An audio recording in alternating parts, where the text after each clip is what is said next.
nama afurri hamaan keessa jiru tokkoon isinitti hima. Isa dursa hattoonni waldaa kiristaanaa namoota lamadha. Inni tokkoffaan raajii sobduu lafarraas haa ta'u sooshaal miidiyaa irratti keessumaa imoodhaan ijoollee dafqan irraa qarshii isaanii sobaan walitti sassaabbachuu.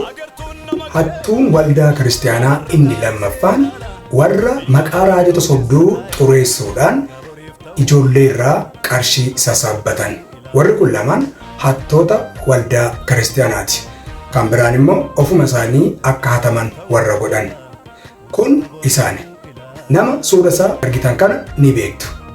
Egaa nama sooshaal miidiyaa kanarraa ijumaan arguusaa jibbuudhatuun siniin jedhe akka siniin jaallanne nan beeka. Haa ta'u malee warqeen harkaa qaban sibiilaa jedha Oromoon. Maal jechuuf ani beektu?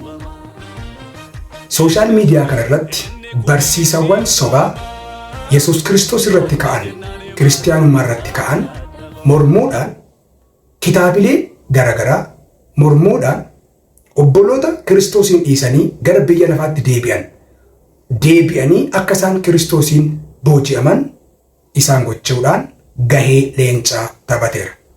Kitaabilee afaan Arabaaf garagaraan barreeffaman isaan kana dubbisuudhaan kiristaanonni sooshaal miidiyaa kanarratti argaman akka isaan barumsa sobaa mormaniidhaaf kitaabilee garagaraa tiraansileet godhanii akka isaan soba ta'uusaa arganiidhaaf akka hubannuuf kiristaanonni sooshaal miidiyaa kanarra jiran arganii akka isaan dubbisanii barsiisa sobaa ta'uusaa baranii ittiin hundee isaanii jabeeffatanii kiristaanummaa isaaniitti jabaatanii dhaabatan gochuudhaan gahee leencaa taphateera.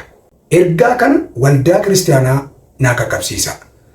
Nama akkasii kana waldaan kiristaanaa jabeeffachuudhaan wajjin hojjechuu akka isheen qabdu dhaamsa kooti. Warqeen harkaa qaban sibiilaa jedha. Garee wangeelaa jalatti nama kana duwwaa miti. Obboloota hedduutu garee wangeelaa jala jira. Galatoomaa isiniin jechuu jaalladha. Kiristaanota sooshaal miidiyaa kanarraaf dhaamsi ani qabu gargar cabuu tokkummaa keenya laaffisuu dhiisnee hundi keenya tokko ta'uudhaan obboloota kanarraa akkasiin barattaniif ani isin affeera.